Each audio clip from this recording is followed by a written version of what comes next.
నమస్తే నేను మీ కుప్ప పద్మిని ఇన్నాళ్ళు మీ సపోర్ట్ ని నాకు అందిస్తూ మీ ప్రేమని నాకు అందిస్తున్న ప్రతి ఒక్కరికి కృతజ్ఞతలు ఇప్పుడు చూడబోతున్న ఈ వీడియో కూడా ఖచ్చితంగా మీకు ఉపయోగపడుతుంది లైక్ షేర్ అండ్ సబ్స్క్రైబ్ చేసి మీ ఇష్టాన్ని అలాగే మీ సపోర్ట్ ని నాకు అందించండి అలాగే ఈ వీడియో పట్ల మీ అభిప్రాయాన్ని కామెంట్ సెక్షన్ లో కామెంట్ చేసి నాకు తెలియజేయండి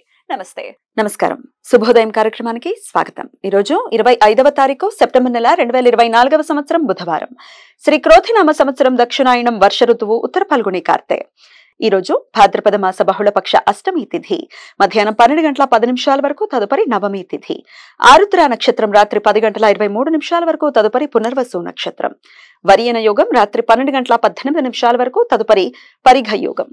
కౌలవ కరణం మధ్యాహ్నం 12 గంటల 10 నిమిషాల వరకు తైతల కరణం రాత్రి 12 గంటల 12 నిమిషాల వరకు తదుపరి గరజ కరణం ఉంటాయి సూర్యుడు కన్యా రాశిలో ఉత్తర ఫల్గుని నక్షత్రంలో సంచరిస్తున్నారు చంద్రుడు మిథున రాశిలో సంచరిస్తున్నారు నక్షత్ర వర్జం ఉదయం 6 గంటల 28 నిమిషాల నుండి 8 గంటల 6 నిమిషాల వరకు అమృతకాలం మధ్యాహ్నం 12 గంటల 11 నిమిషాల నుండి 1 గంట 49 నిమిషాల వరకు హైదరాబాద్ ప్రాంతం వారికి సూర్యోదయం ఉదయం 6 గంటల 6 నిమిషాలకు సూర్యాస్తమయం సాయంత్రం 6 గంటల 10 నిమిషాలకు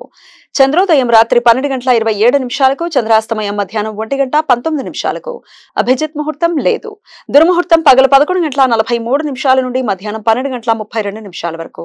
రాహుకాలం మధ్యాహ్నం 12 గంటల 8 నిమిషాల నుండి 1 గంట 38 నిమిషాల వరకు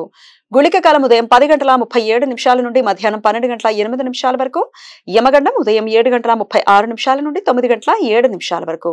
ఈరోజు జీవపుత్రికా వ్రతం ఈరోజు తల్లులు తమ పిల్లల ఆయురారోగ్యాల కోసం రోజంతా నిర్జల ఉపవాసం ఉండి గౌరీ పూజ చేస్తారు ఈరోజు ఆరుద్ర అష్టమి పితృపక్షాలలో ఆరుద్ర నక్షత్రం అష్టమి తిథి కలిసి ఉన్న రోజు శివ పూజ చేయటానికి అనుకూలమైన రోజు తమ జాతక చక్రంలో గ్రహ దోషాలు ఉన్నవారు ఆరుద్ర నక్షత్రంలో జన్మించిన వారు ఈ రోజు ఆయా గ్రహ శాంతి విధానాలు ఆచరించి శివ పూజ చేయటానికి ప్రశస్తమైన రోజు ఈ రోజు ఆచరించే శాంతి విధానాలు శివ పూజల వలన త్వరగా గ్రహ దోషాలు తొలగిపోతాయి ఈ రోజు బుధ అష్టమి బుధవారం నాడు అష్టమి తిథి ఉన్న రోజు భక్తులు తాము చేసిన పాపాల ప్రక్షాళన కొరకు ఉమామహేశ్వరులను పూజిస్తారు బ్రహ్మాండ పురాణం ప్రకారం బుధగ్రహ దోష నివారణ పూజలు చేయడానికి ఈ రోజు అనుకూలం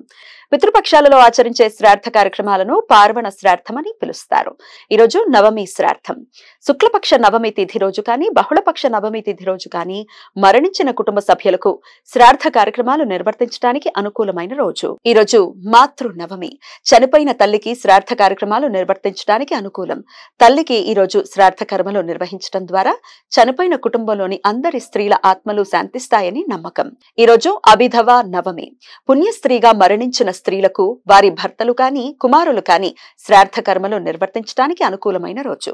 చంద్రకుజ గ్రహాల మధ్య సమాగమనం ఈ రోజు సాయంత్రం 5 గంటల 20 నిమిషాలకి ఏర్పడుతుంది మిథున రాశిలో సంచరిస్తున్న కుజ గ్రహానికి ఉత్తర దిశలో 4 డిగ్రీల 53 నిమిషాల కోణ స్థితిలో చంద్రగ్రహం చేరువవుతుంది ఈ రెండు గ్రహాలు మన కంటికి ఈ రోజు రాత్రి 12 గంటల 29 నిమిషాలకి 72 డిగ్రీల ఈశాన్య ఆకాశంలో కనిపించడం ప్రారంభమయ్యి రేపు తెల్లవారి వెలుగులో కనుమరుగవుతాయి ఈ సమాచారాన్ని మనకు అందించిన వారు మేడికొండూరు విశ్వనాథ్ ప్రసాద్ గారు ఆయనకు కృతజ్ఞతలు తెలియజేస్తూ గౌరీదేవి స్మరణతో సమస్త సన్మంగళాని భవంతు నమస్కారం